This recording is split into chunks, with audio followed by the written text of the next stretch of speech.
Assalamualaikum warahmatullahi wabarakatuh. Di video saya kali ini saya akan menjelaskan materi tentang perbandingan trigonometri fase E kelas 10 kurikulum merdeka. Sebelumnya perkenalkan, saya Yeni Handayani, guru matematika SMA Negeri 3 Kota Bengkulu, Provinsi Bengkulu. Pengalaman belajar yang diharapkan setelah murid mempelajari materi ini adalah murid dapat menamai segitiga dengan tepat sesuai dengan sudut segitiganya. Murid dapat menerapkan perbandingan trigonometri untuk mencari panjang sisi segitiga yang tidak diketahui. Sebagai materi prasyarat untuk mempelajari materi perbandingan trigonometri ini adalah rumus Pitagoras. Di SMP kalian tentu sudah mempelajarinya. Pitagoras menyatakan bahwa kuadrat dari sisi miring sama dengan jumlah kuadrat sisi tegaknya. Dan ini hanya berlaku untuk segitiga siku-siku ya. Kita lihat bersama pada segitiga ABC, sisi miringnya adalah BC. Maka rumus Pitagorasnya adalah BC kuadrat sama dengan AB kuadrat ditambah AC kuadrat. Dan untuk mencari sisi lainnya, AB kuadrat sama dengan BC kuadrat dikurang AC kuadrat. Kemudian untuk mencari sisi AC kuadrat sama dengan BC kuadrat dikurang AB kuadrat.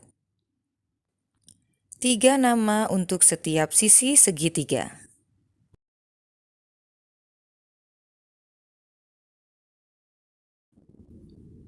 Sisi depan adalah sisi yang berada tepat di seberang sudut alfa.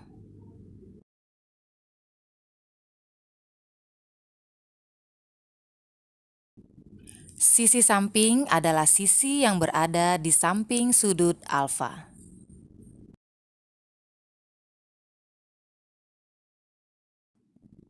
Sisi miring adalah sisi yang berada di seberang sudut siku-siku. Perbandingan trigonometri yang pertama adalah sinus atau disingkat dengan sin.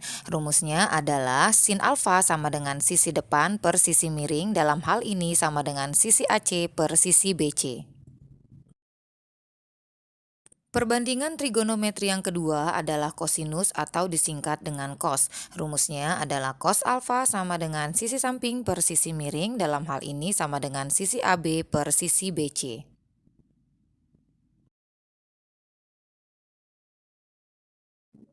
Perbandingan trigonometri yang berikutnya adalah tangen atau disingkat dengan tan. Rumusnya adalah tan alfa sama dengan sisi depan per sisi samping. Dalam hal ini adalah sama dengan sisi AC per sisi AB. Baiklah, kita lihat contoh soalnya. Perhatikan gambar di samping.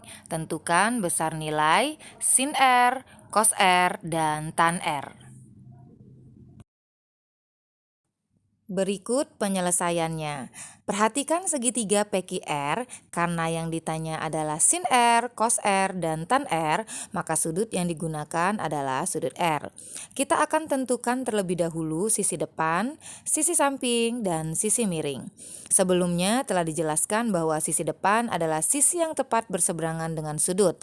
Dalam hal ini adalah sudut R. Nah, sisi yang berseberangan dengan sudut R adalah sisi PQ yang panjangnya adalah 5. Sisi samping adalah sisi yang di samping sudut R, yaitu sisi PR yang panjangnya 12. Sedangkan sisi miring adalah sisi yang di hadapan sudut siku-siku, yaitu sisi QR yang panjangnya adalah 13. Untuk mencari besar nilai sin R, maka kita menggunakan rumus sisi depan per sisi miring.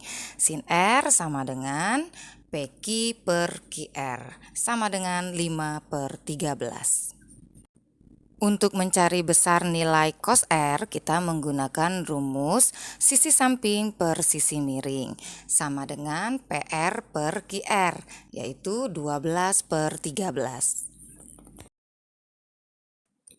Yang terakhir, untuk mencari besar nilai tan R, kita menggunakan rumus sisi depan per sisi samping, yaitu PQ per PR, sama dengan 5 per 12.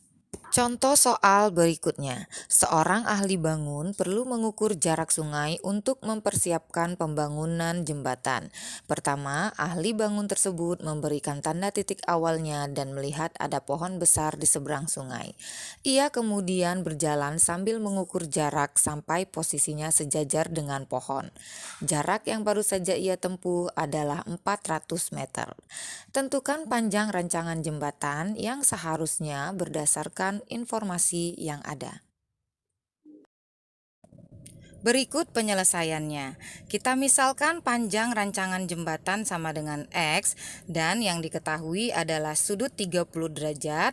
Sisi yang berada di samping sudut 30 derajat adalah 400 meter dan yang ditanyakan adalah sisi yang berada di hadapan sudut 30 derajat. Nah, karena yang diketahui adalah sisi depan dan sisi samping, maka kita menggunakan rumus dari tan. Sehingga tan 30 derajat sama dengan X per 400.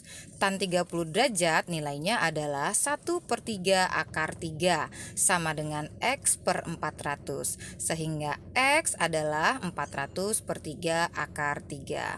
Maka panjang rancangan jembatan adalah 400/3 akar 3 meter. Demikianlah materi kita kali ini, yaitu tentang perbandingan trigonometri. Semoga bermanfaat. Terima kasih dan assalamualaikum warahmatullahi wabarakatuh.